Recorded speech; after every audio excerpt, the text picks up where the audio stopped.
नमस्कार दोस्तों ताइवान के द्वारा अभी अभी Taipei economical and cultural centre Bharat में न्यू दिल्ली में बनाया गया। दोस्तों चाइना ने इस पर अपना कंसर्न एक्सप्रेस किया है क्योंकि चाइना जो है वो ताइवान को अपना हिस्सा मानता है और वो ये चीज रिकॉग्नाइज करने को मतलब तैयार नहीं है कि ताइवान जो है वो एक स्पेसिफिक अलग कंट्री हो सकती है या फिर वो ऑफिशियली किसी देश के साथ में रिलेशंस बना सकता है। दोस्तों इंडिया और ताइवान के रिलेशंस काफी बेहतर 1995 से रहे हैं, तो इसलिए समझना होगा कि क्या ताइवान और चाइना के बीच में कॉन्फ्लिक्ट है और इसके बाद में किस प्रकार के रिलेशंस इंडिया के और ताइवान के हैं और चाइना क्यों चिढ़ता है इनसे। दोस्तों सबसे पहले बात कर लेते हैं चाइना की। दोस्तों चाइना जो है वो अपने आप को वन चाइना मानता है और वन चाइना के तहत दोस्तों वो पीपल्स रिपब्लिक ऑफ चाइना को एज द ऑफिशियल चाइना मानता है और चाइना की जो गवर्नमेंट है मतलब पीपल्स रिपब्लिक ऑफ चाइना की जो गवर्नमेंट है उसे as the legitimate and sole government मानता है, जिसमें ताइवान को एज द इनसेपरेबल पार्ट माना जाता है। अब दोस्तों ताइवान जो है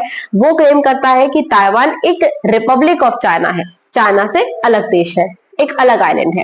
दोस्तों इसी पर ये सबसे बड़ी बहस है। अब दोस्तों 1950s में जब अर्लीस्ट जिन कंट्रीज ने चाइना को as the people's republic of China accept किया था उसमें इंडिया भी आता है। इंडिया ने 1950 में चाइना को as the people's republic of China accept कर लिया था और उस टाइम पर भी दोस्तों या फिर अब तक भी ताइवान को officially Republic of China India के द्वारा और बहुत सारी कंट्रीज के द्वारा एक्सेप्ट नहीं किया गया है। लेकिन दोस्तों कई सारी वर्ल्ड की ऐसी कंट्रीज हैं जिन्होंने ताइवान के साथ में अपने रिलेशन को इंप्रूव करने के लिए दोस्तों कई सारे कल्चरल और इकोनॉमिक सेंटर्स बनाए हैं, जैसे कि यूएस हो गया, रशिया हो गया, ऑस्ट्रेलिया हो गया। दोस्तों इनके द्वारा भी ऐसे सेंटर्स बनाए गए हैं ताकि वीजा सर्विसेज हैं और साथ ही साथ में इकोनॉमिक और कल्चरल एक्सचेंज भी ताइवान के साथ होता रहे। दोस्तों इंडिया के द्वारा भी यही किया गया।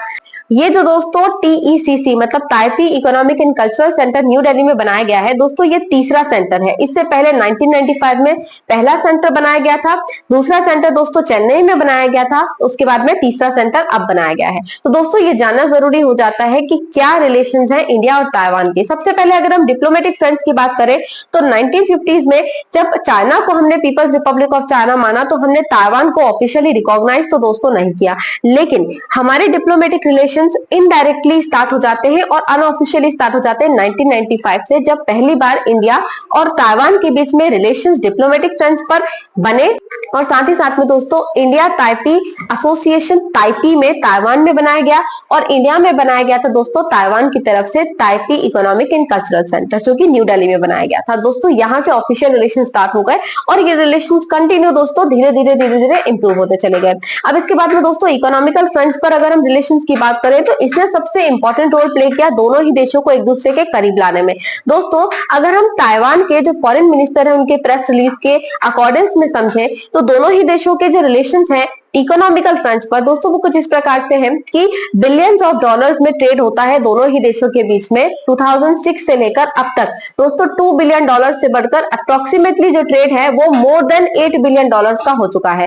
दोस्तों अगर हम टेक्नोलॉजिकल फ्रंट्स पर या फिर अगर हम एक दूसरे से इकोनॉमिकल फ्रंट्स पर बात करें तो दोस्तों ताइवान जो है वो एशिया की 5th लार्जेस्ट इकोनॉमी है और ये सभी जानते हैं कि ताइवान एक टेक हब भी है और एक सेमीकंडक्टर हब भी है। दोस्तों सेमीकंडक्टर की रिक्वायरमेंट ना केवल सिर्फ इंडिया को है बल्कि पूरी दुनिया को है और इसी में ताइवान एक बहुत इंपॉर्टेंट कड़ी है दोस्तों। इसी के लिए दोस्तों ताइवान और इंडिया के बीच में बायलैटरल इन्वेस्टमेंट ट्रीटी भी साइन हुई। दोस्तों इसके अलावा 200 ताइवानीज कंपनी हमारे इंडिया के अलग अलग सेक्टर्स में जैसे कि कंस्ट्रक्शन सेक्टर में, मशीनरी सेक्टर में, इलेक्ट्रॉनिक सेक्टर में, पेट्रोकेमिकल सेक्टर में दोस्तों इंफॉर्मेशन एंड कम्युनिकेशन टेक्नोलॉजी में ऑपरेट करती है। तो इस प्रकार से इंडिया और ताइवान के बीच में ट्रेड रिलेशंस की बात करें, इकोनॉमिकल फ्रंट्स पर बात करें दोस्तों रिलेशंस काफी अच्छे हैं। दोस्तों करीबन से करीबन 30 से ज्यादा ऐसे रिसर्च प्रोजेक्ट्स दोनों ही देशों के जॉइंटली चल रहे हैं जो गवर्नमेंट फंडेड है।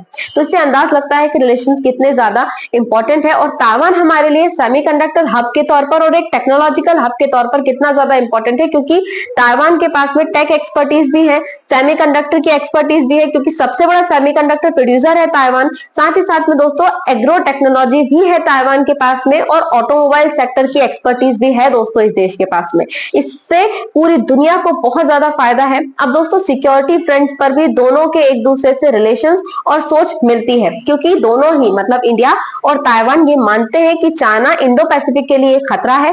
और दोस्तों ताइवान की जो न्यू साउथबाउंड पॉलिसी है उस साउथबाउंड पॉलिसी का मतलब ये है कि पूरी दुनिया से ताइवान को अपने आप को जोड़ना है, इकोनॉमिकली भी, कल्चरली भी और कई सारे फ्रंट पर, चाहे फिर पीपल टू पीपल लिंकेज ही क्यों ना हो। और दोस्तों ताइवान की जो न्यू साउथ बाउंड पॉलिसी है उसका मेन एम भी यही है कि वो दोस्तों पूरी दुनिया के साथ में जुड़ना चाहती है ताकि उसका क्लेम बन जाए रिपब्लिक ऑफ चाइना के लिए, और साथ ही साथ में उसके लिंकेज जो है वो पूरी कंट्री से इंप्रूव हो।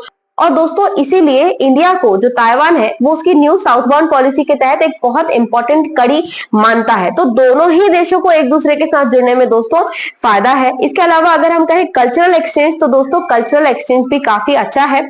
दोनों ही देशों के बीच में दोस्तों एक एजुकेशनल एग्रीमेंट भी है जिसके तहत एजुकेशनल एक्सचेंजेस दोनों ही देशों के बीच में होते हैं। तो ये पीपल टू पीपल लिंकेज को भी प्रमोट करता है और कल्चरल एक्सचेंज को भी दोस्तों प्रमोट करता है। इससे दोस्तों इंडिया और ताइवान एक दूसरे के काफी ज्यादा क्लोज आ गए हैं, जिससे चाइना चिढ़ता भी है और समय समय पर अपना कंसर्न एक्सप्रेस करता भी रहता है, जैसे कि फिलहाल में किया गया दोस्तों।